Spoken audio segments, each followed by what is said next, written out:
The Canadian Football Hall of Fame induction weekend coverage on the Ticats Audio Network.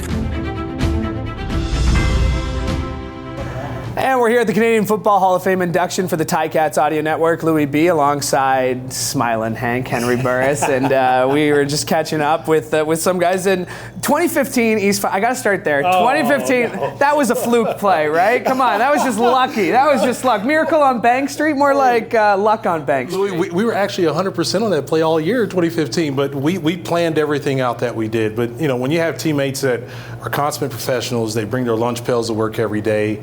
You know, they look at little things like this. We plan for moments like that. We knew our opponent inside out. We knew our opponents being the individual players and how we were going to attack it. But, you know, when you do those things at all, when you put in the work, it equals success, and we're just thankful that it went for us on that given day. That year didn't end the way you wanted to, but in 2016 you come back. What did that year mean to you? Wow. I mean, there were a lot of ups and downs, but we never lost fact of the perspective that we went into that season with. The fact that we were the 2015 representative of the East in the Grey Cup, and I think it was regardless of us going through the ups and downs and dealing with all the injuries, you know, having a quarterback breathing over your shoulder because, you know, they said you're too old, you're 41, you can't do it anymore. But the thing is, all those things didn't matter. It just mattered the fact that we had the culture in that locker room that regardless of who was on that field, as long as you wore the red-black colors, we were all focused on one goal, and that was getting back to the championship, but making sure we brought it back to the capital city.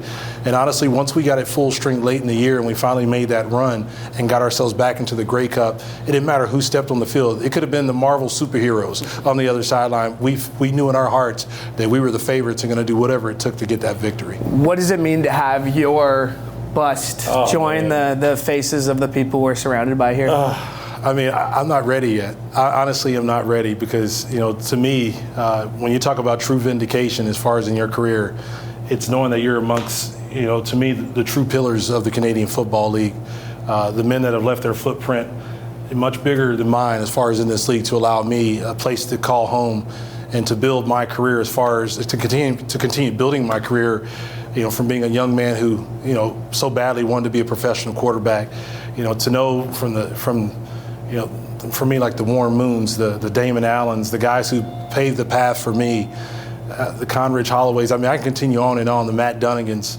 I mean, I'm super thankful and honored, but yet humbled, you know, that now I'll be amongst them in the same fraternity now. Let the record show we put Matt Dunnigan beside us here just for comparison. Yeah, he's just to keep. Oh, that's awesome. We got Matt he's listening. He's listening.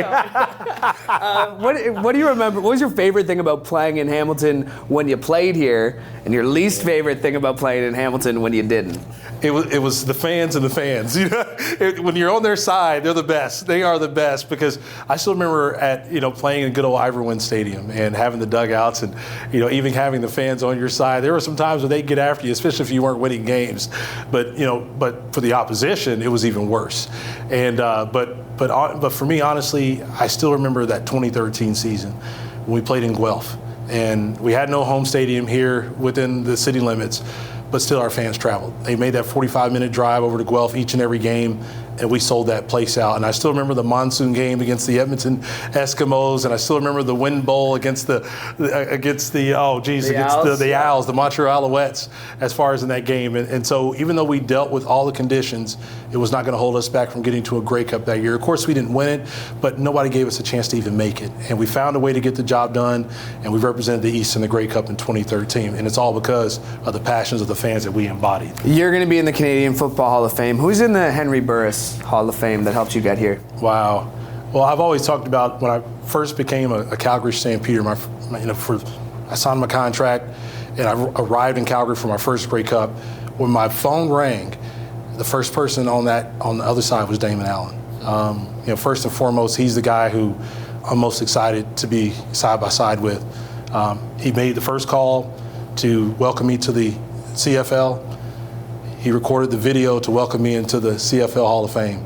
I mean, you can't beat that. And to see all that he did, all the lessons that he taught me, both as a man and as a quarterback, I'll never forget it to this day. And to get to do this with John Huffnagel, with Nick Lewis, with Orlando Steinauer, guys you know very well, the classes of 2020 and 21, what does that mean to you? It means everything. And to know even a guy like Fred Childress, who, he protected me for so many years, and, Chill pulled me to the side, hey, get your tail over here, let me tell you something. But just all the little things that he taught me, I still hold on to it. And when I saw him, I ran up and gave him a big hug, and was just super excited. Him, Will Johnson, a number of guys, Coach Huff, love Coach Huff to death, and he's one of the inspirations behind me still coaching today. So to know that, that brotherhood that still exists, even though I didn't play for the team in the end, the fact is it goes to show you that it is a big fraternity. It is a big brotherhood, and we make a commitment to each other to make our journey the best it could possibly be.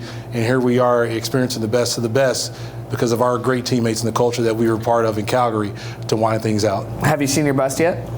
I'm going to get emotional when I do. I'm not ready for it yet. No, I haven't yet. I just want to know if they got the gap right. I just want better. I know. You got to have the gap. Hank, thanks for doing this. Congratulations. Thanks so much, brother. Thank you. Thank you. This is a special presentation of the Ticats Audio Network. Coverage of the Canadian Football Hall of Fame classes of 2020 and 2021 induction ceremonies.